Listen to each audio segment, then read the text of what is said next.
अस्सलामुअलैकुम, welcome to my YouTube channel cooking tasty recipes. आज मैं अपने किचन में बनाने जा रही हूँ मज़ेदार से कीमा करेले, जिसकी रेसिपी मैं आपके साथ शेयर करूँगी। तो सबसे पहले मैंने बर्तन के अंदर ले लिया था हस्बे ज़रूरत ऑयल, जिसके अंदर मैंने करेलों को काट के वॉश कर लिया था, नमक वाले पानी से धो लिया था। तो यहाँ पर हम करेलों को अच्छे से फ्राई कर लेंगे ताकि जो इनका थोड़ा बहुत कच्चापन है वो ख़त्म हो जाए और जो इनका कलर है वो अच्छे से चेंज हो जाए। तो ये देखें, यहाँ पर कुछ ही मिनट के बाद करेलों का जो कलर है चेंज होना स्टार्ट हो गया है। तो हम इसको हल्का सा गोल्डन ब्राउन कर लेंगे और उसके बाद जो है हम करेलों को कढ़ाई में से निकाल लेंगे। तो इस तरीके से जो है करेलों की थोड़ी बहुत कड़वाहट वो ख़त्म हो जाती है और उसके अलावा जो है करेले वो 80% जो है वो कुक हो जाते हैं। तो यहाँ पर एहतियात के साथ तमाम करेलों को मैं ऑयल में से रिमूव कर लूँगी। इस ऑयल को जो है हम बिल्कुल भी वेस्ट नहीं करेंगे।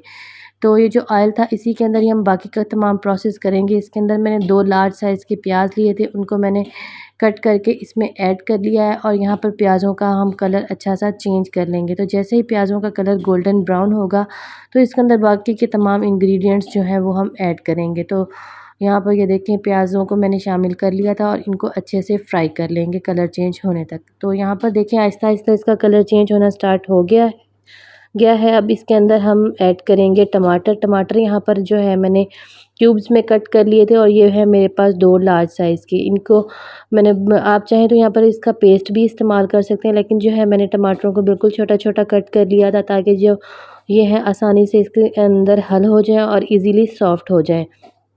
तो यहाँ पर 4 से 5 मिनट के लिए हम प्याज़ों को अच्छे से टमाटरों के साथ फ्राई कर लेंगे और इन दोनों को अच्छे से मिक्स कर लेंगे और इसको कवर कर देंगे ताकि टमाटर जो है वो सॉफ्ट हो जाएँ और अच्छी तरह मसाले के साथ मिक्स हो जाएँ। तो यहाँ पर देखें, तकरीबन 4 से 5 मिनट हो चुके थे और टमाटर जो है वो भी सॉफ्ट होना स्टार्ट हो गए थे।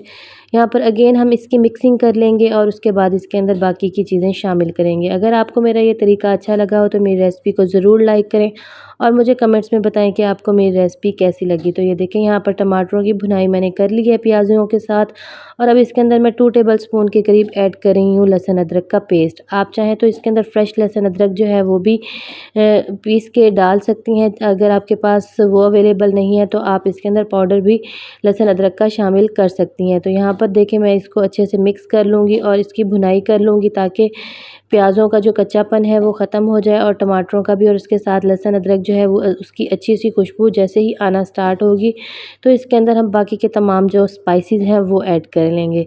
तो जितनी अच्छी हमारी भुनाई हुई होगी, हमारे सालन का टेस्ट उतना ही अच्छा और मज़े का आएगा। तो यहाँ पर देखें, 3 से 4 मिनट हो गए हैं, इसको भी अच्छे से भून लिया। अब स्पाइसेस में मैं इसके अंदर ऐड कर रही हूँ 1 टेबलस्पून के करीब मेरे पास है सुर्ख मिर्च और हस्बे ज़रूरत ही इसमें मैं ऐड करूँगी नमक। नमक और मिर्च की क्वांटिटी जो है वो आप अपनी रिक्वायरमेंट के मुताबिक कम या ज़्यादा कर सकती हैं। हाफ़ टी स्पून मैंने इसके अंदर ऐड किया था ज़ीरा पाउडर, 1 टेबलस्पून इसमें ऐड किया है भर के सूखा धनिया पाउडर और उसके अलावा इसके अंदर ऐड करेंगे हल्दी हाफ़ टी स्पून। इसके अलावा इसके अंदर कोई एक्स्ट्रा स्पाइसेस ऐड नहीं करेंगे। तो यहाँ पर देखिए, मसाला डाल लेने के बाद हम अच्छे से मसाले की भुनाई कर लेंगे। अगर यहाँ पर आपको महसूस हो कि आपका मसाला जल रहा है या फिर पैंदे में लग रहा है तो आप यहाँ पर साथ साथ थोड़े से पानी के ड्रॉप्स भी इस्तेमाल कर सकती हैं ताकि जो है मसाला अच्छे से भून जाए और नीचे पैंदे में ना लगने पाए। तो यहाँ पर भुनाई का वही प्रोसेस है कि जितना अच्छा हमारा मसाला भुना हुआ होगा उतनी अच्छी ही ग्रेवी बनेगी और मसाले का टेस्ट भी अच्छा आएगा। तो यहाँ पर मैंने ले लिया था कीमा। कीमे को भी मैंने पहले से वॉश करके रख दिया था ताकि इसमें से पानी और जो ब्लड है वो रिमूव हो जाए और हमारे पास बिल्कुल ड्राई जो है कीमा आ जाए। तो कीमा यहाँ पर मैं इस्तेमाल कर रही हूँ मटन का, आप चाहें तो बीफ का भी ले सकती हैं, चाहे तो यहाँ पर आप चिकन का कीमा भी इस्तेमाल कर सकती हैं। तो यहाँ पर मेरे पास है मटन का कीमा, इसलिए मैंने इसको मसाले के साथ ऐड कर लिया। मसाले के साथ इसको मैं 3 से 4 मिनट अच्छे से भून लूँगी ताकि जो इसकी एक स्मेल है वो ख़त्म हो जाए और वह कीमे के अंदर तमाम मसाले का टेस्ट अच्छे से शामिल हो जाए।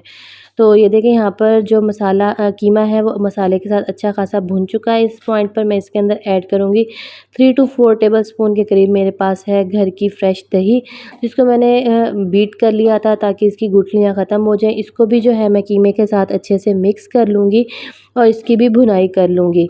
तो जैसे ही यहाँ पर जो है दही का पानी खुश्क होगा तो उसके बाद मैं इसके अंदर कीमे की गलाई के लिए पानी शामिल करूँगी ताकि कीमा जो है वो हमारे पास सॉफ्ट हो जाए और टेंडर हो जाए। अगर यहाँ पर चिकन का कीमा होगा तो वो बहुत जल्दी सॉफ़्ट हो जाएगा। तो यहाँ पर मेरे पास मटन का कीमा है, आप अपनी गोश्त की किस्म को देख के ही उसमें पानी ऐड कीजिएगा। मेरे पास यहाँ पर था मटन का कीमा, ये बहुत जल्दी गल जाता है, चिकन के कीमे से थोड़ा ज़्यादा टाइम लेता है, इसलिए मैंने इसके अंदर कम से कम 1.5 गिलास पानी का शामिल किया है ताकि कीमा अच्छे से पक सके।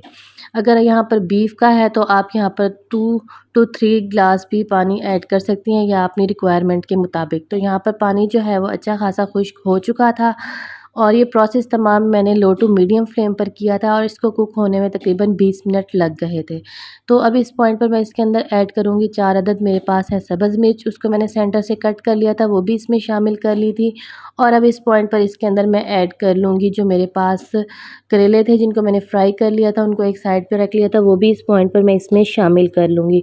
तो यहाँ पर आपको मैं बताती चलूँ कि जो मेरे करेले हैं वो फुली कुक्ड नहीं थे, 20% जो थे वो मैंने उनको रहने दिया था। अब वो इस कीमे के साथ जब मैं भुनाई करूँगी उसमें वो कुक होंगे और उसके बाद जब मैं इसको दम पर रखूँगी तो उस टाइम पर ये उसके साथ मिक्स होकर कुक हो जाएंगे। और ये 20% मैंने इसलिए रहने दिए थे ताकि जो है करेलों के साथ और कीमे के साथ जो है इसका मिक्स जो है आपस में हो जाए और इसका दोनों का आपस में टेस्ट जो है वो मिक्स हो जाए।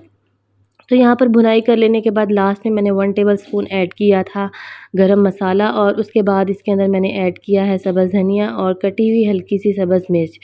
तो ये ऑप्शनल है, अगर आप के पास अवेलेबल है तो आप ऐड करें, अदरवाइज़ आप इसको स्किप भी कर सकते हैं। तो ये देखें यहाँ पर जो है मैं इसको कवर कर दूँगी ताकि जो है और फ्लेम को बिल्कुल कर दूँगी स्लो ताकि ये जो स्टीम में है वो करेले भी सॉफ्ट हो जाएँ और कीमे की भी जो खुशबू है वो इसमें मौजूद रहे।